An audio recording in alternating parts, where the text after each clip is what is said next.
of the person, Paramasya, the supreme, Mayaya, by the material energy, Durantaya, of great potency, Asprishta, unaffected, Mati, intelligence, Samastadrik, seer or knower of everything.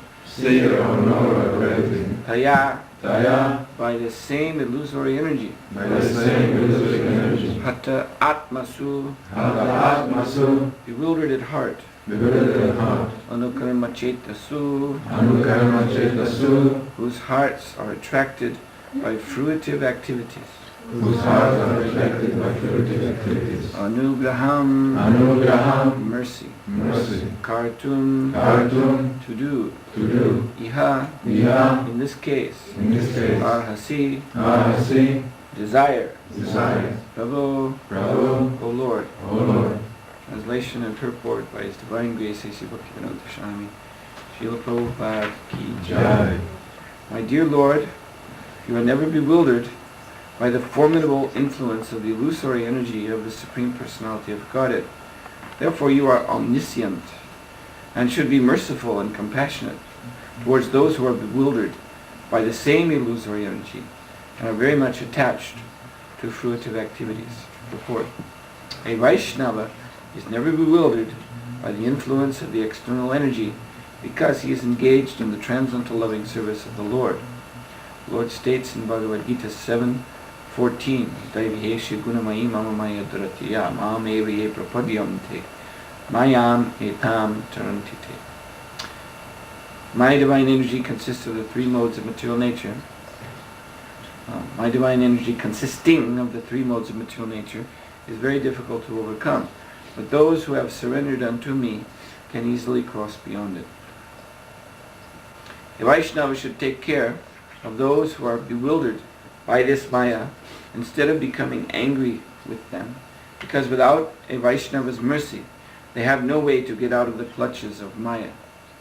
Those who have been condemned by Maya are rescued by the mercy of the pure devotees. Panchakalpatrubhyascha kripa sindubhya evacha patitanam pavanebhyo vaishnavebhyo namo namaha. I offer my respectful obeisances unto all the Vaishnava devotees of the Lord. They are just like desired trees who can fulfill the desires of everyone, and they are full of compassion for the fallen conditioned souls.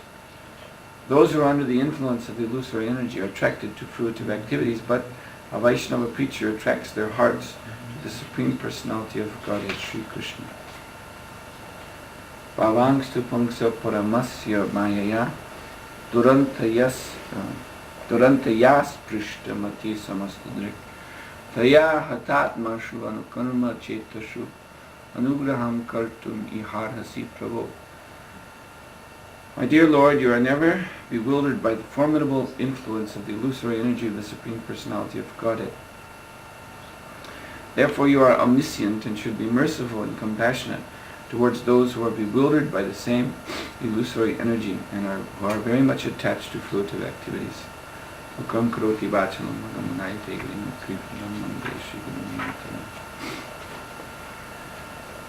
So we see here now, it's very clear, Lord Brahma, in speaking with Lord Shiva, is saying that you're not under the influence of the material energy. There's no problem with you, but the problem is with others. They have to, they are fallen, they have to be helped. So please, Lord Shiva, kindly show your mercy upon them. And this is actually the mission of the devotees, the Vaishnavas in this world. This world, Prabhupada is mentioning, or the verse is mentioning, Prabhupada is elaborating, how in this world the living entities are very much attached to fruitive activities. karma-vad. So as you know very well, karma means action and then subsequent reaction which leads to further actions. That is the rule of the material world. And so within this karma-vad system, there is, as we were mentioning yesterday, it's already there, a system of justice, judgment, the division of good and bad. It's already there. It's laid down by the Vedic scriptures. And the system of punishment is already there. Punishment at the local level, the earthly level, by government, by king, and then beyond that there is the universal judge, Yamaraj. So this is already in place. Now the Vaishnava, his mission is to deliver the living entities from all this. Therefore you find in the 6th canto of Śrīmad-Bhāgavatam, as it begins in the first chapter, Parikshit Maharaj has heard in the previous canto all about the hell, the punishment suffered by the living entities who go to hell. And his question then, in the beginning of the 6th canto, the next canto, is how can these unfortunate living entities be delivered? What can be their way of salvation? So that is the inquiry of the Vaishnava. That is his heartfelt mission. What can I do to save these fallen souls? So we were speaking yesterday of ethics and morality.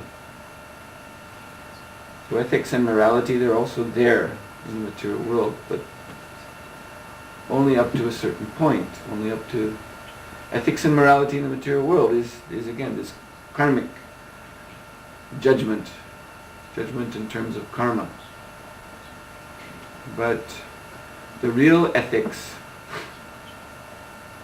in other words, the real logic behind morality, is that we should become devotees of the Lord.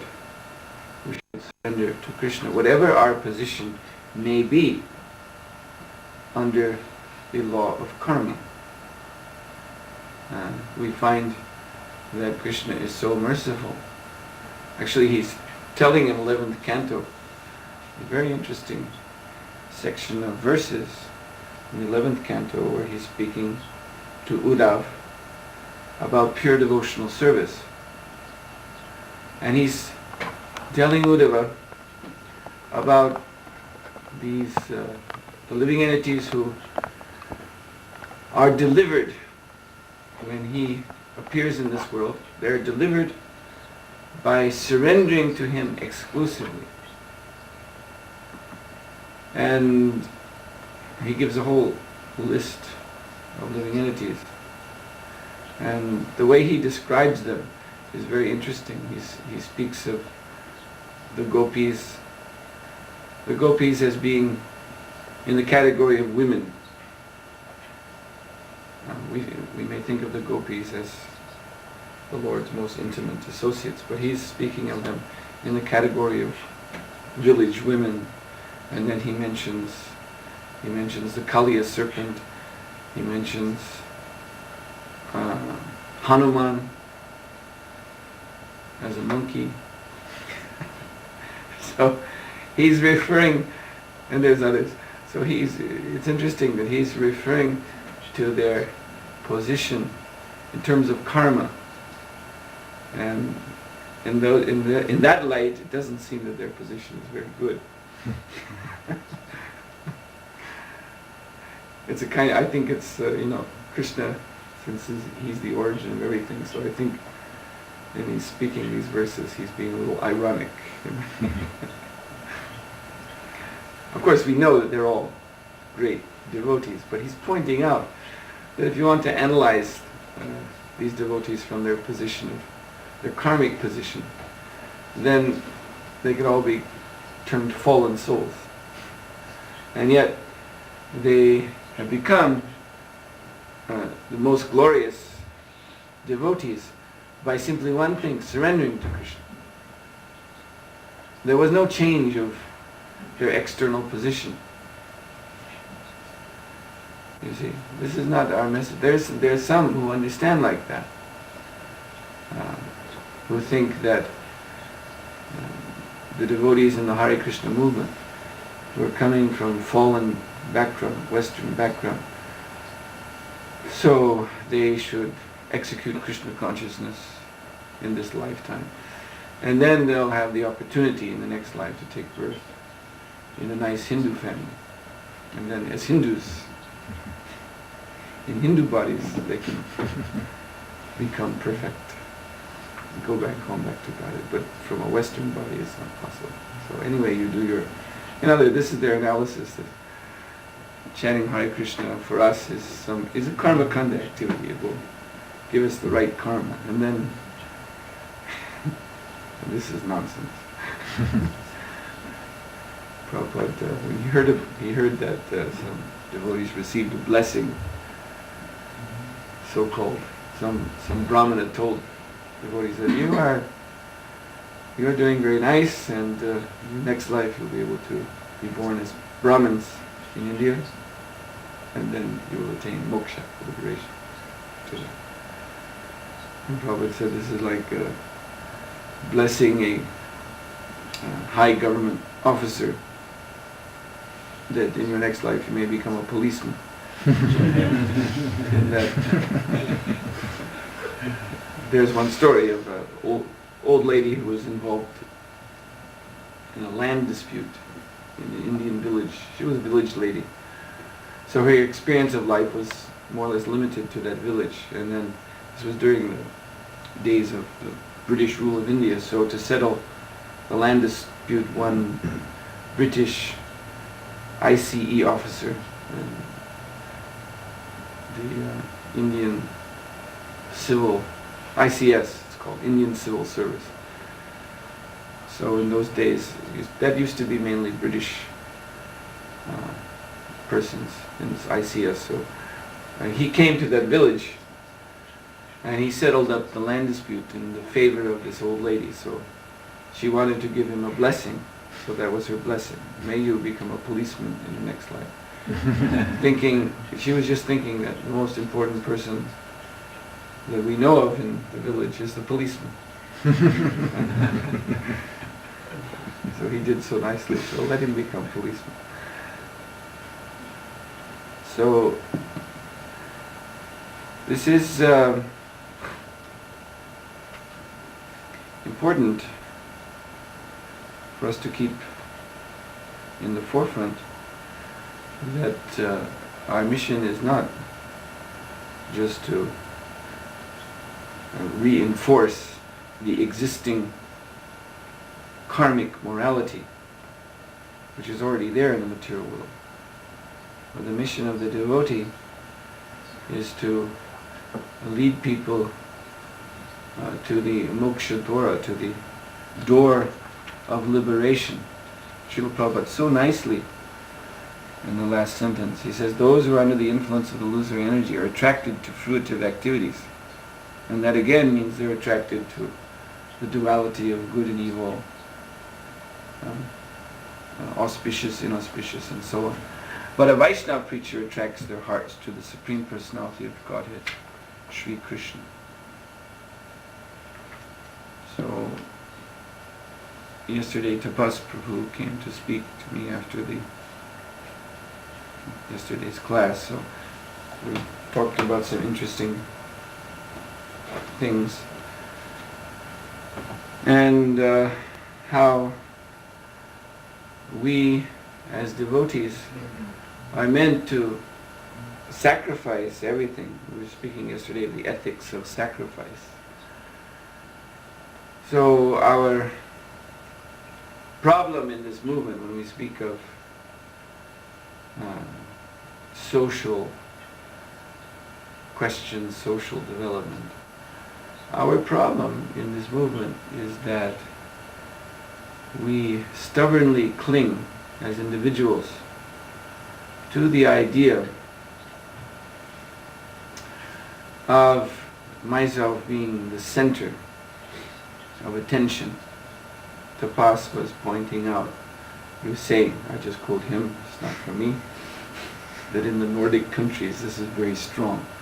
People are very strongly attached to this idea that I myself am the center. They want to at all costs maintain their independence.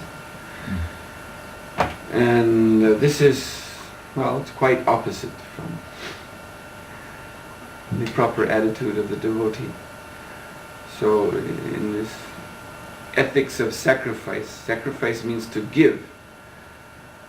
So a devotee, you see, in Vedic culture, this is there in everyone, to give. I was saying yesterday how you can see Bali Maharaj, Jarasandha, they're giving.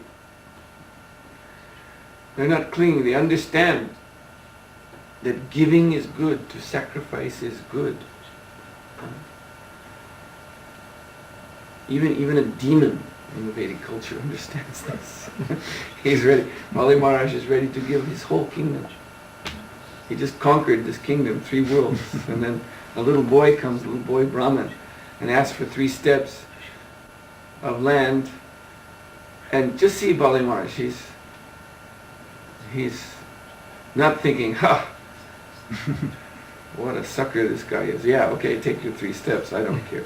But he's saying, what, this is not enough. 3 steps, I'm ready to give you. He actually said, I'm ready to give you everything. He mentioned different things, and then in the end he said, I'm ready to give you everything. And then Shukracharya warned him, this is Vishnu, he will take everything. So you better back down. And then Bali Maharaj thought, no, because he was so nicely trained up in this culture of sacrifice. Let him take everything. Take your 3 steps, I don't care. And then when he took everything in 2 steps, then he bowed his head and said, all right, you place your foot here as the 3rd step. Take me. So, and Bali Maharaj is a demon. But just see how nicely trained he is in this ethics of sacrifice. That's an internal, we can call it a moral compass. You see, when we talk about social development in ISKCON, from what I've seen, the discussion is all external. Like devotees immediately come to some pragmatic point, like what should we do? What should the grihastas do? Should there be family insurance? Is it okay for devotees to work outside for karma? They have their whole list of pragmatic questions that they want answered. And then they think when they have the answers, when they have this map of what to do, then all our problems will be solved. And what is the intent behind solving these problems? Then we can put our feet up, stretch out, and enjoy life. Call for a nice drink, sip it. And this is already going on in the material world. They have their bureaucracies, they have all their government offices, and they depersonalize all the problems to just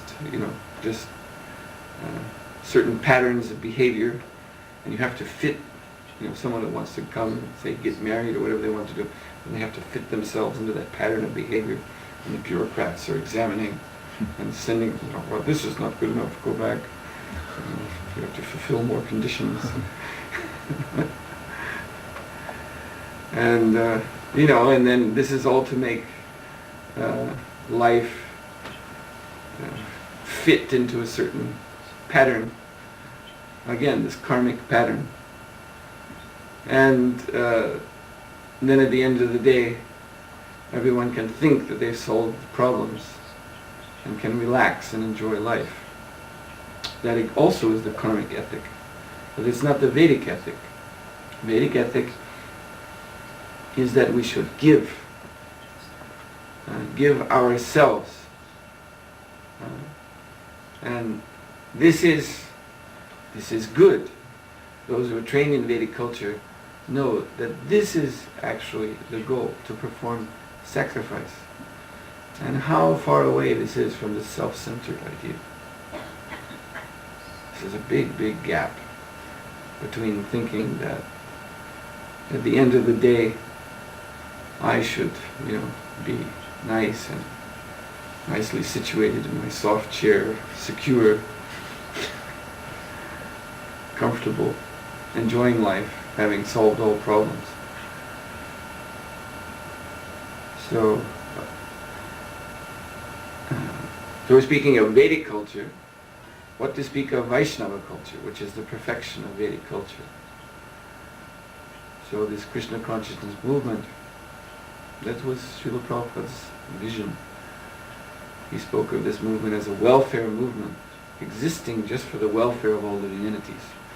And that means everyone in this movement is expected to be a welfare worker, giving everything for the welfare of all other living entities.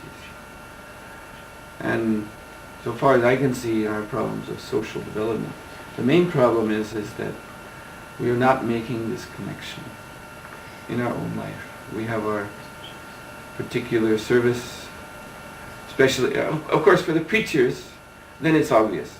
For someone who's out every day distributing Prabhupada's books, or going in to schools or any situation to preach, and he can't help but be conscious of his duty as giving himself for the benefit of those persons that he has seen. But for others who have other kinds of services, other devotees, it may not be so clear, this connection, and they think more in terms of their own self-interest. That I do my service, and then at the end of the day I give something in return, and I'm happy. And this again is actually not. This is not our culture. Not our culture at all. Rather, we should be seeing how in our service, whatever it may be, even washing pots in the kitchen, or whatever,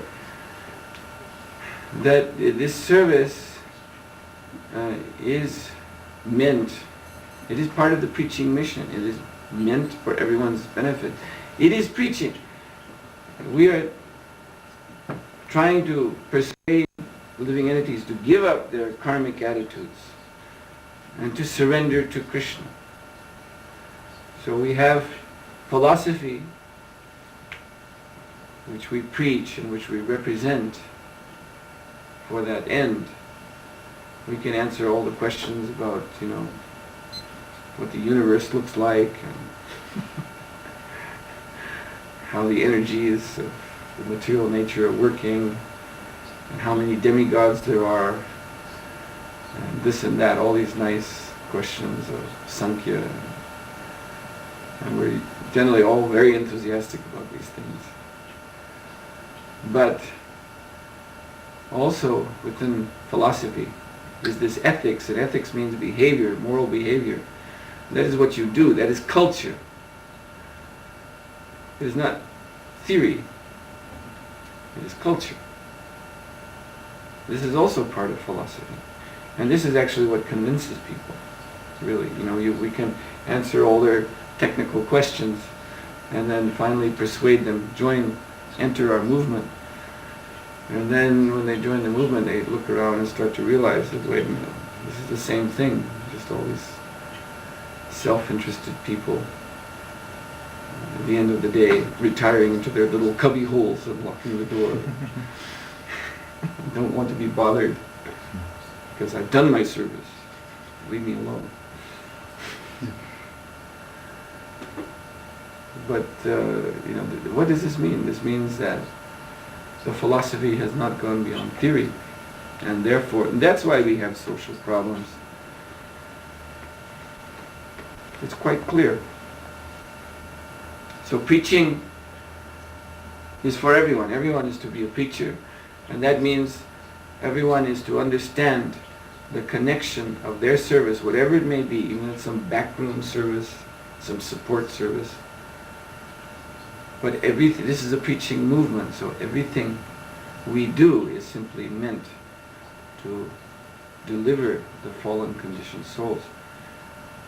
Delivering does not mean just to pry them out of their material situation, to bring them into our movement. They have to stay in our movement. And to stay in our movement, you see, they're coming out of the material world, and they're feeling the relief of liberation. But if they come into our movement and the same burden is again placed on their shoulders, then they will leave our movement too. So, to exist within this movement, to stay within this movement, means one has to be experiencing liberation, activity in liberation. And that is accomplished through sacrifice, culminating in the sacrifice of the holy names. Okay? Any questions?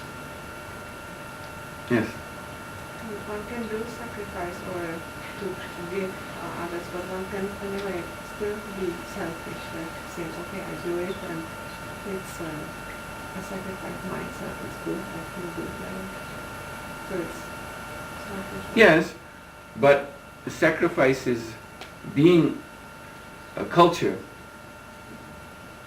It is in the mode of goodness. And Lord Krishna says in the 4th chapter of Bhagavad Gita that when one performs sacrifice, then he tastes the results of sacrifice, which are nectarian. So in the mode of goodness, then one's life becomes illuminated. And because there's a taste, he becomes attached. This higher taste attaches him to the process of sacrifice, and that's how he makes progress. So this selfishness may be there because one can perform sacrifice for selfish ends. Daksha is an example. But when one is within this culture, I mean when one is firmly situated, attached to it because of the nectarian results of sacrifice, then that position will help him to advance, you see. Just by being in the culture, performing sacrifice, tasting the nectar of the results of sacrifice, he'll want to do more and more and more and more. That sacrifice is Krishna himself. Yajna is Krishna himself. It is Krishna's arrangement for us to go back home, back to Godhead. So therefore we should become situated nicely in this culture. And we will cross over our own selfishness. Yes? Is there any specific thing one should do to get less selfish? Well, as I said, this is a culture of giving. So just as just think of the demons, as I said. You know, Jarasandha was ready to give his head. Bali Maharaj gave his head. So we should always be prepared to give. And we have every day these opportunities to give in our relationships with the devotees and our interaction with the persons outside. We should always be ready to give ourselves in whatever ways are required, you see, rather than this not giving is impersonal, you see, avoiding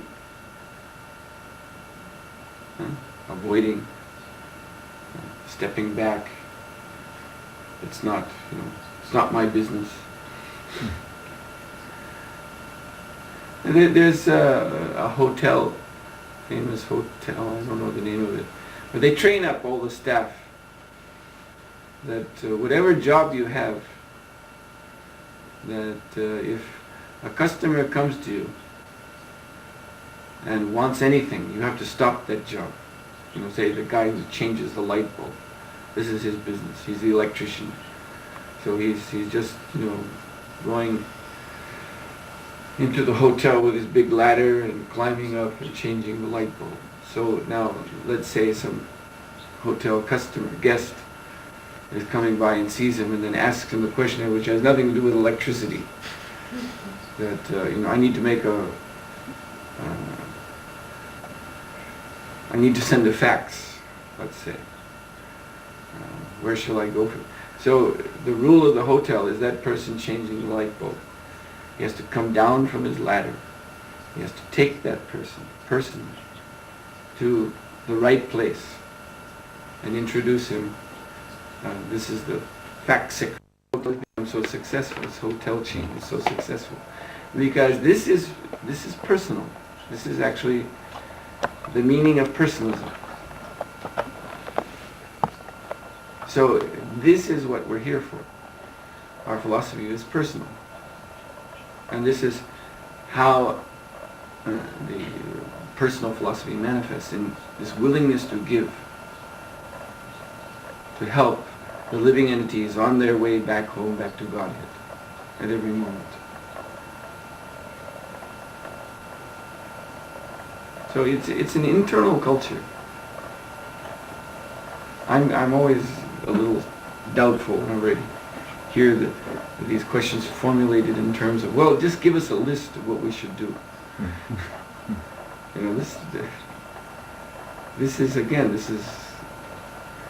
external. It just leads to bureaucracy. Bureaucracy is a substitute for culture in the modern world. Just give us a list of what, and then we can, at the end of the day, we'll have a list. It's all ticked off. We did it. What are you getting on our case for? We did the list. Just another form of impersonal, a fancy form of impersonal, where one can say, no, I did everything I was supposed to do. You can't get on my case. Leave me alone. Get out of my life. I did my duty.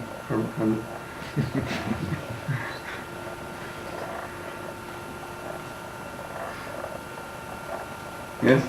You mentioned yesterday that should devotee listens to your heart. Mm-hmm. So maybe in different circumstances, two different cases can be judged in two different ways. But how will this be in the society and being? Will it be will it be chaotic? If you know that transgression of one law can be judged in different way in different cases. No, but this is in Vedic society. The great saints and sages are respected by everyone for their judgment. That's why everyone goes to them to ask them to settle such matters. So they're on the transcendental platform, and when they speak, they give a judgment. Everyone accepts it. This chaotic situation means that a society which does not have faith in the direction of spiritual authorities. Therefore, they try to judge things on the basis of external mundane morality. But you see, that then becomes subject to everyone's self-interest. Like the karmic society today, they have their laws and they're always making more laws. Because they have their laws, but the people are interpreting the laws according to their self-interests. Even though there's laws, there's still court cases challenging these laws. So then they have to make more laws and more laws and more laws and more laws, and it never ends. It's a constant fight. Because the basis is self-interest, selfishness. So we're speaking of the karmi, karmi morality, or this attraction to the conditioned soul's attraction to fruitive activities. What is that? That means selfishness. That's what he's attracted to, selfishness. He wants to live in a society in which the ethic is selfishness. And therefore, yes, they want to have laws which protect selfishness. And the laws are fine as long as I win. And if I lose, then I go to the next instance, and then finally Supreme Court, and so that is why society is chaotic, because the reigning morality is selfishness. In Vedic society, the morality is sacrifice. Sacrifice is, there's a verse in the Rig Veda which says sacrifice leads everyone to the great sages. Very interesting verse. That by following the track of sacrifice, performing sacrifice, one follows the tracks of the Vedas to the great sages. That's where the Vedic culture ends up, at the lotus feet of the great sages. They are the authorities, and we accept what they say.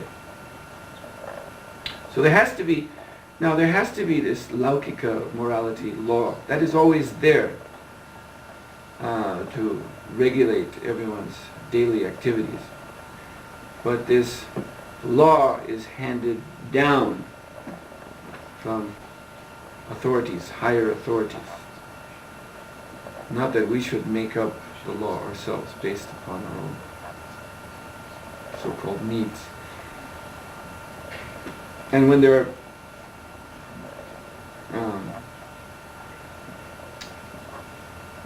when there's some confusion about how to apply the law, and that is very common, you find. It is very common. Actually, that is you can say the actual tension. It is said in literature that in order to capture the mind, there must be tension, there must be conflict. Those who write, this is the thing you learn, there has to be conflict. So also in the Śrīmad-Bhāgavatam, in all the Vedic literatures, there's a conflict situation, which attracts the mind, which draws us into the narration. And you'll find that this conflict is always about the question of ethics. What should be done? Like I was mentioning yesterday, Bhagavad Gita, Arjuna, he was actually doubting whether Krishna's directing him to fight the battle. He was doubting that is right. It was an ethical doubt. And if you analyze also this, between Lord Shiva and Daksha, this narration, it's the same tension is there. Daksha and his followers were convinced that in terms of morality, in terms of proper behavior, Lord Shiva is, who is this person? He's just out of it. And then Lord Shiva's followers, they denounced. So this is the whole thing. Who's right? Who's wrong? What is proper? What is improper? How to understand this? This is the tension that draws our interest to these narrations. So how are these tensions, how are these contradictions settled? Here we're seeing Lord Brahma, who is the guru of all the demigods. He's settling, and they're all accepting.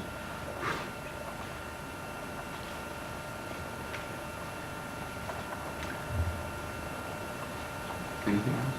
Yeah? Yesterday you were speaking about ethics and that this is coming from childhood, that you're learning by your parents to sacrifice and that when one doesn't have that upbringing, isn't it that one has to follow a certain set of rules to learn how to learn the sacrifice? And as I understand it, it's coming just naturally. You just have to follow yourself. Have to learn it. Yes, you have to learn that. That's a fact. So we have to apply. You see, the sacrifice is there. This is movement of Sankirtan, the sacrifice of the holy name. So it's there. And the thing to do is we have to understand that this is to be applied in every aspect of our life.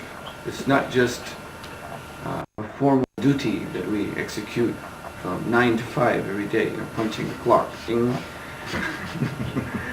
but it is meant to be our whole culture. And so it's there. It's it's not mysterious. It's not something that's we haven't heard anything about. It's new. I mean, we know what sacrifice is. We know that this is the Sankirtan movement. But what we may not know is that it is to pervade our very being. It is to become our very value, the value behind everything we do, even in the simplemost activities. So what does that mean? It means to take it seriously, that's all. It's Krishna consciousness, what can you say? If one is serious about Krishna consciousness, then one is going to do this. Because, it's not that this is all, this question is just floating in a vacuum. We have our own drama that we're living in. On the one side, there's Maya. On the other side, there's Krishna, and we're in the middle. And to the degree that we surrender to Krishna, our body, our mind, our words, to that degree we are free from Maya's influence. And to the degree that we remain selfish, we hold back, we want to just give officially and then have our own life separate from that. To that degree we will be victims of Maya. And for one who's serious, he doesn't want to be victimized by Maya. That's horrible. You see? For one who's serious. For one who's not serious, well, that's another matter. But for one who's serious, he or she cannot stand to be victimized by Maya. Cannot stand to have a head full of all kinds of nasty thoughts, nasty desires cooking up in the heart that they're having to somehow suppress.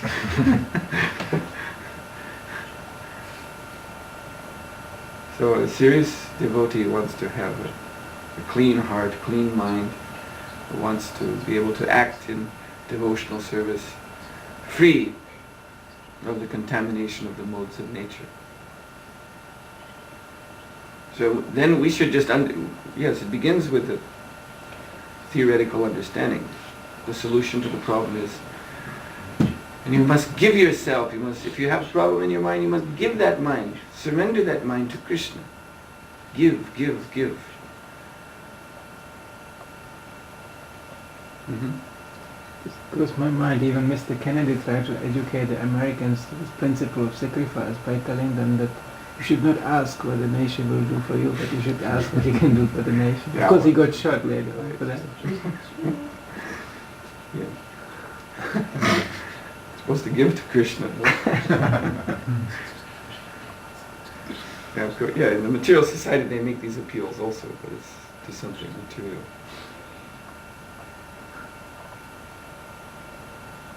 But there's a requirement there of faith.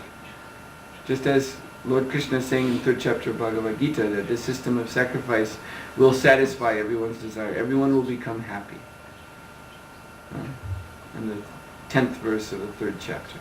He says this is the system that has been given so that everyone can satisfy all their desires, be happy, and then achieve the supreme goal of life. So we must have faith in that. That's actually what is required.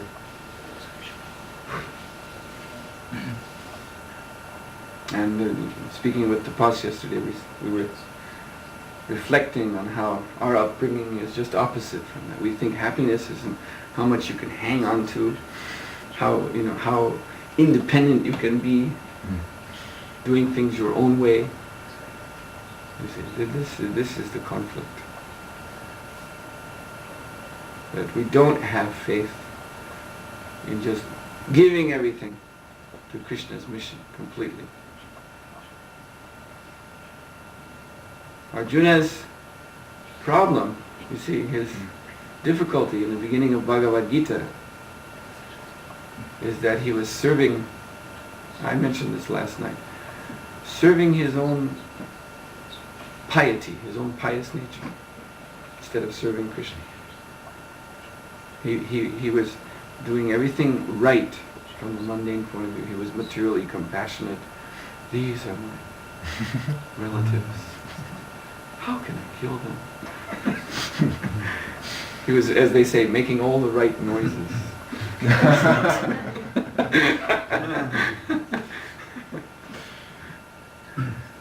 And Srila Prabhupada said that that's all symptomatic of being a pious person, but it is not Krishna consciousness. Just to be pious, just to be nice, just to be in the mode of goodness, and to do everything right in terms of external morality. You see, I am a good person. This is not Krishna consciousness. Because at the end of the day, the good person, he's feeling very self-satisfied. He's complacent. He's thinking, yes, I'm good, so therefore I can enjoy my life in the material world. Others should be hurt. I can understand. Others are getting harassed by the material nature because they're not good. But I'm good. So because I'm good, therefore, therefore I should do what everybody wants to do in the material world. Gratify my senses. I deserve it because I'm good. This is not Krishna consciousness either. This is mundane morality. All right, so I'll stop here. Śrīla Prabhupada ki jai. Śrīla Sodra Swami ki